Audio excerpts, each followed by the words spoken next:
और stock address कर लेते हैं, 2 और स्टॉक्स एड्रेस कर लेते हैं जो फोकस में ऑरोबिंदो फार्मा और NLC India stocks of the day में। एक बार यतिन के पास चलते हैं, उन दोनों स्टॉक्स को एड्रेस करते हैं। Yatin, good afternoon. Good afternoon. और औरोबिंदो फार्मा, ये काउंटर सुबह से ही आपको एक गैप अप होता हुआ नजर पड़ रहा था और अभी भी स्टॉक डेज हाई पे कारोबार कर रहा है। 1100 के पार लगभग 6% तक की यहाँ तेजी देखने को मिल रही है।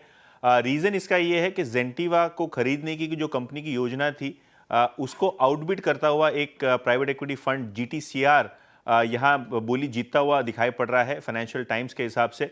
और कहीं ना कहीं औरोबिंदो फार्मा जो रेस में आगे माना जा रहा था, अब कोई भी प्रकार का एक्विजिशन जेंटिवा का वो नहीं करेंगे, ऐसा प्रतीत हो रहा है। ऑब्वियसली औरोबिंदो फार्मा ने या जेंटिवा ने इस पे ऑफिशियल कमेंट्री नहीं दी है, लेकिन हाँ, अब ये लगभग तय है कि प्राइवेट इक्विटी फंड अब जेंटिवा को जो है एक्वायर करेंगे और वहाँ औरोबिंदो फार्मा का कोई रोल नहीं रहेगा।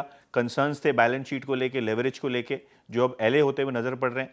और ऑब्वियसली अगर हम एफएनओ का डेटा देखें तो 3-4 क्लाइंट्स में आप देखेंगे कि जो एनएससी का डेटा आता है, बहुत हेवी शॉर्ट पोजीशंस बिल्डअप थी इस इवेंट में, तो कहीं ना कहीं वो शॉर्ट कवरिंग का भी असर आपको काउंटर में देखने को मिल रहा है। इसके अलावा जो दूसरा स्टॉक है वो है एनएलसी इंडिया, जहां काफ़ी अच्छा ट्रैक्शन देखने को मिल रहा है। लगभग 6% स्टॉक में तेज़ी देखने को मिल रही है, क्योंकि येस्टरडे एनवायरमेंटल मिनिस्ट्री ने एक सर्कुलर जारी किया जहां वो क्रिटिकल और एटॉमिक मिनरल को पब्लिक कंसल्टेशन की जो पहले मांग थी या जो प्रोसेस था उस पर छूट मिलेगी।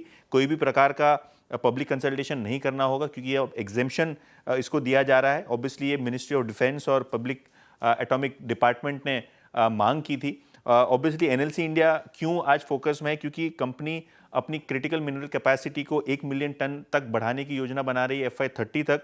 और छत्तीसगढ़ में ऑलरेडी इन्होंने एक माइन जीती है जहां फॉस्फोराइट और लाइमस्टोन की माइंस हैं, जो कि क्रिटिकल मिनरल्स गिने जाते हैं।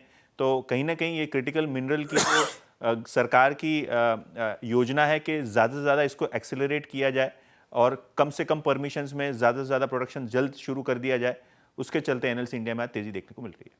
शुक्रिया हितिन। तो एनएलसी इंडिया इस पर नज़र रहेगी और औरोबिंदो फार्मा पर भी नज़र रहेगी। एक